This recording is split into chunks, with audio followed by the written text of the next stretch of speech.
A lot has happened over the past 12 months. I mean, this has been something that none of us has really experienced in our lives, especially, you know, the people that I know in this industry. They've been in this industry forever.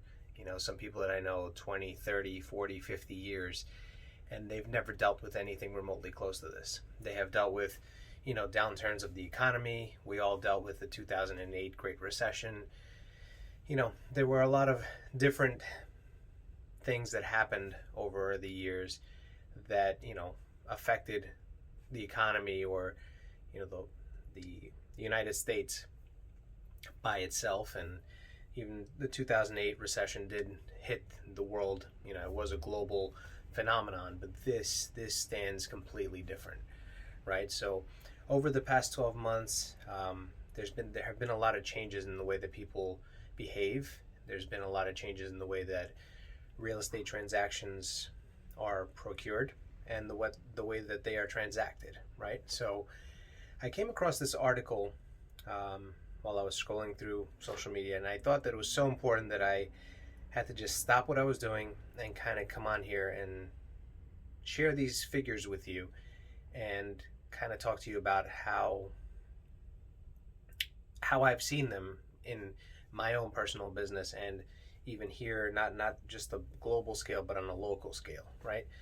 So just as an example, 63% of buyers who made an offer on a house they hadn't seen in person in November and December, right? So that's 63% of buyers who made an offer on a house that they didn't see during that time. And by didn't see, meaning they weren't physically present there, right?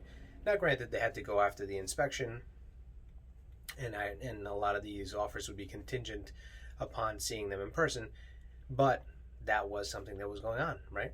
49% of recent home buyers who said they were outbid on a home in the past year. 49%.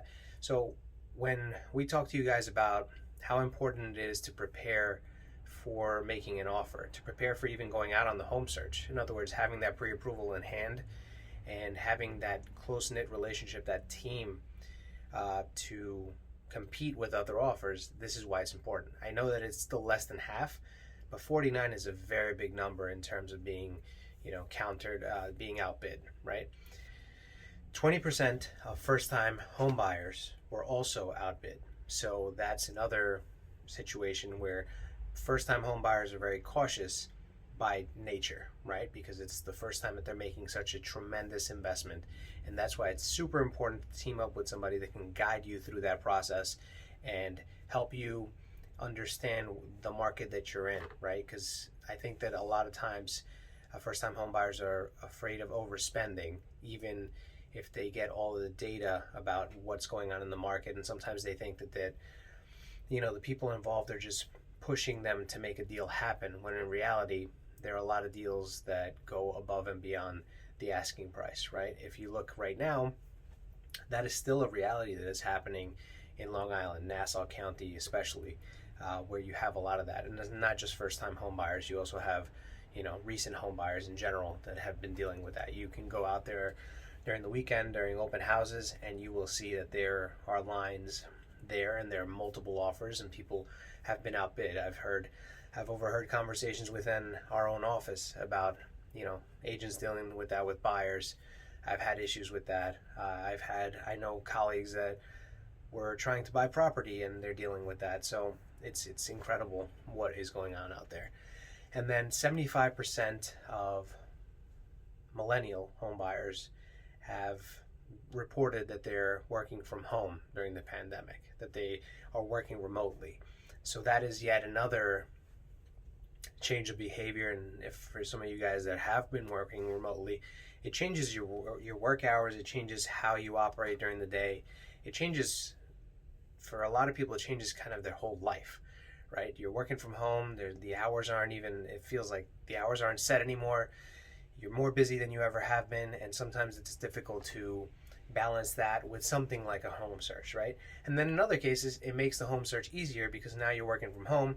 You can instead of taking your lunch break in the city, you're taking your lunch break near wherever you are now, and you can take a 20, 30-minute drive, take a look at some homes, come back home, think about it, make an offer, right? So it's very different these days. Then you have 63% of millennial home buyers that are saying that working remotely is a big part of, well, it's influencing their home search because they are working remotely. And you can see that here in New York, you have people that are moving from Manhattan, from Western Queens. You see a migration going over across Queens, and it continues moving east, right? And then you also have, not only are you moving into Long Island, but you're also going upstate. You have places, just off the top of my head, some common places that people are going to is Beacon, New York. It's not that far. It's about an hour and 45 minutes away, I believe. And people are thinking, well, now we can work remote. It's still a short commute to go into the city whenever we want to visit. And it's not a 5-day commute anymore, right? So that is something that's been huge. And then also we see that on popular online search portals for real estate, home searches have gone up 41% year over year. So in other words, there's 41% more people on those sites constantly looking at what's going on. A lot of those are investors and are people looking for good deals, because everyone at the beginning thought that everyone's fleeing, so prices are going to go down, and that didn't really happen here in New York, right?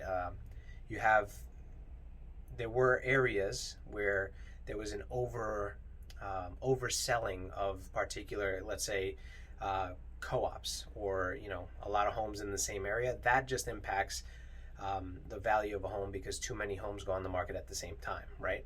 But the demand has been so pent up, where you have last year's, let's say spring buyers were paused.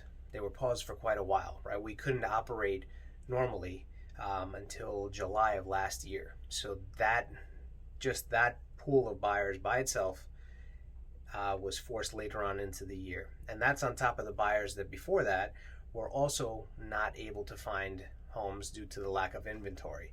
So that pent up demand over the last few years, and I'm talking about, when we're talking about a shortage of inventory here in New York, you're looking at about 5 to 6 years of that story being what the market is in actuality, right? So there have been people searching for a long, long time that they just continue searching, and there's not a lot that comes on the market in order to find something, which is why I always encourage people to list their home when it's convenient for them, when it's necessary for them, to buy a home when it's necessary for them, because a lot of people, there's this concept, this myth that the springtime is when you should list or when you should buy, and that's not the case, right? When you go and you list in the spring, depending on your price point, depending on your location, condition, so on and so forth, if everyone's thinking the same thing, then you're flooding the market with inventory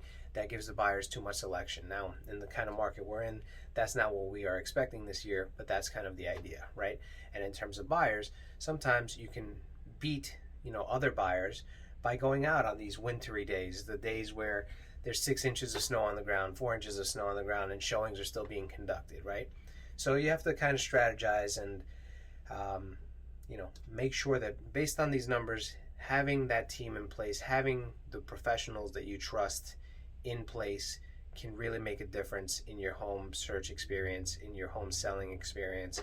And I feel that with everything going on and with these numbers that I just presented to you, it just makes a stronger case that you need to go in ready, you need to go in knowledgeable, and you need to transact every real estate transaction with a team of experts that you trust and that really have your best interest in mind. So if you guys have any questions, please feel free to DM me, comment below. You can also text me at 917-982-8899.